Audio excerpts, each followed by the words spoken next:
வழமையா big pass முடிஞ்சு வெளியில வந்தோனே பெரும்பாலும் எல்லாருமே வந்து ஒரு மாரி காம்ப்ரமைஸ் ஆயிக்குவாங்க. சிரிச்சு பேசிக்குவாங்க. எண்ட் ஆஃப் தி டே அது வந்து ஒரு கேமா பார்த்துக்குவாங்க. பட் ஆனா இந்த பிக் பாஸ் சீசன் 9 தமிழ்ல பொறுத்தவரையில முடிஞ்சோனே வெளியில வந்து ரொம்ப கான்ட்ரோவர்சியா பேசிக்கிட்டு இருக்காங்க. எப்படியுமே வெளியில இருக்க மீடியா வந்து ஒருத்தர் கூப்பிட்டு ஒருத்தர் இன்டர்வியூ பண்ண போறாங்க. எடக்கு முடக்கா கேள்வி கேட்பாங்க. உள்ள அப்படி நடந்துச்சு, இப்படி நடந்துச்சு.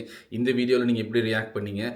உள்ள திரும்ப வந்தவங்க உங்ககிட்ட எப்படி பேசினாங்க? அத பத்தி நீங்க என்ன நினைக்கிறீங்க? அப்படின்னு சொல்லிட்டு கண்டிப்பா ஏதாச்சும் ட்ரிகர் பண்ற மாரி பேசுவாங்க. ஆப்வியஸ்லி இது வந்து நடக்கிறது தானே. அப்படி இருக்கும்போது வெளியில வந்ததுக்கு அப்புறம் உங்களோட அட்ராசிட்டிஸ்லாம் எப்படி இருக்குன்னு சொல்லி பாத்தீங்களா? அது ஸ்பெஷலி விக்ரம் வந்து உள்ள வந்து ரொம்ப ஜெனியூனா ஒரு மாதிரி ரொம்ப பொலைட்டா லைக் மேபி மக்கள் ஓட்டுக்காக தான் அப்படி நடந்துக்கிட்டாரா அப்படிங்கிற ஒரு தாட்லாம் இப்போ வருது. அதை பார்க்கும்போது அந்த இன்டர்வியூஸ்ல ஸ்பெஷலி இந்த ரீசெண்டா பிஹைண்ட் வுட்ஸோட கொடுத்திருப்பாரு ஒரு இன்டர்வியூ. அதுல வந்து அந்த ஒரு ஆட்டிடியூட் அந்த பாடி லாங்குவேஜ் அதெல்லாம் பார்க்கும்போது ஆமா என்ன வியானா என்ன அப்படியா ஓகே அண்ட் பார்வா என்ன பாரோட கேரக்டர் பத்தி தான் தெரிஞ்சிருக்குமே நீங்க பார்த்துருப்பீங்களா சரி ஓகே திவ்யா வின் பண்ணிட்டாங்க மக்களோட அபிமானத்தை வென்றிருக்காங்க வின் பண்ணிட்டாங்க மற்றபடி சொல்றதுக்கு ஒன்றும் இல்லை ஸோ கப்பு ஜெயிச்சிட்டாங்க அப்படின்னு சொல்லிட்டு ஒரு மாதிரி ஒரு ஆட்டிடியூட்ல லைக் அது ஒரு மாதிரி ஒரு பாசிட்டிவா ஸ்போர்ட்டிவா அதை அப்ரிஷியேட் பண்ணி பேசுற மாதிரி தெரியல.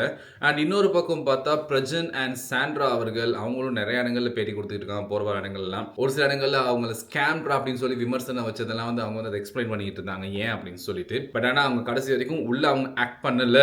ஈவன் அவங்க வண்டியில இருந்து கீழே விழுந்தப்ப கூட அவங்களுக்கு என்ன நடந்துச்சு அதை வந்து பார்த்த ஒரு ஐ விட்னஸ்லாம் இருக்காங்க அப்படிலாம் சொல்லி பேசிக்கிட்டு இருந்தாங்க. பட் ஆனால் இந்த கன்வர்சேஷன்ஸ் எல்லாமே வெளியில வந்து பார்க்கும்போது ஒரு மாதிரி ஹெல்த்தியா இல்லை தானே.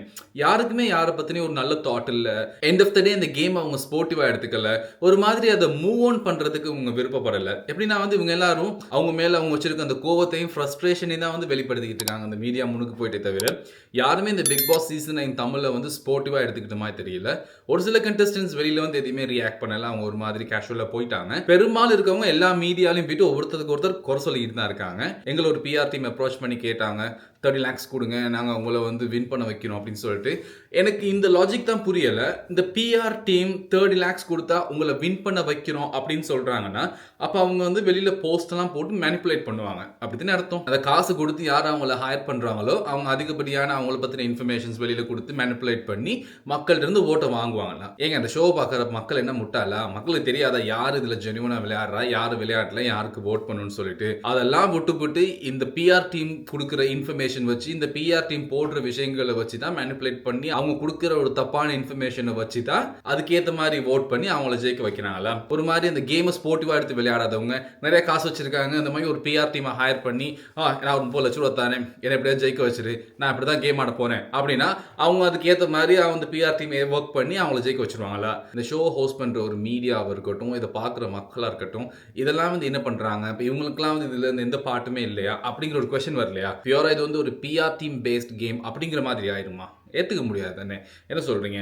ஏன்னா மக்கள் பார்த்து மக்கள் ஓட் பண்றாங்க.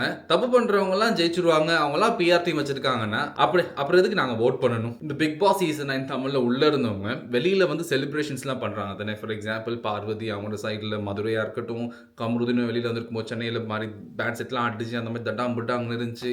விக்ரம் வெளியில வந்தப்போ கூட ஒரு பெரிய வரவேற்பு இருந்துச்சுன்னு சொல்லிட்டு நேற்று எஃப்ஜேட் ஒரு வீடியோ பார்த்தேன். அவங்களோட ஏரியா சரி அவருக்கு ஒரு பெரிய வரவேற்பு அவருக்கு பிரஜனுக்கு சாண்ட்ராவுக்கு அப்படிலாம். ஸோ இதெல்லாம் மக்கள் வந்து அவங்களுக்கு பண்றாங்களா? லிட்டரலி வந்து இந்த மாதிரி பேண்ட் செட்டு வியக்கல்ஸ்லாம் வச்சு கூட்டு வந்து வேலை மெனக்கிட்டு அவங்களை இப்படி வரவேற்று நீங்க இப்படிலாம் பண்ணிருக்கப்பா சூப்பரா விளாண்டுருக்கப்பா நம்ம ஏரியா பேரை காப்பாத்திட்டப்பா செம்மையா இருந்துச்சுப்பா அவனை பாக்குறதுக்கு அப்படின்னு சொல்லிட்டு மக்கள் லிட்டரலி அவங்க காசை ஸ்பெண்ட் பண்ணி இப்படிலாம் பண்றாங்களா? இல்லைன்னா இந்த கண்டஸ்டன்ஸே அவங்களுக்கு அவங்களாவே வாலண்டியரா வந்து ஸ்பெண்ட் பண்ணி அவங்கள வந்து இப்படி வெளியில காட்டிக்கணுங்கிறதுக்காக இந்த மாதிரி தார தப்பட்டையெல்லாம் அடிச்சு அதெல்லாம் பண்றாங்களா? இந்த பிக் பாஸ் கண்டஸ்டன்ஸ்லாம் வெளியில வந்து ஒரு அலப்பறை கொடுத்துட்டு இருக்காங்களே அதை பத்தி நீங்க என்ன நினைக்கிறீங்க அப்படிங்கிற உங்களோட தாட்ஸ் இந்த கமெண்ட்ஸ்ல கொடுங்க गाइस. இதோட இந்த பிக் பாஸ் முடிச்சுக்கோங்க गाइस. என்னாலே முடியல. இந்த வீடியோ பிடிச்சிருந்துச்சுன்னா சப்ஸ்கிரைப் பண்ணுங்க गाइस. See you.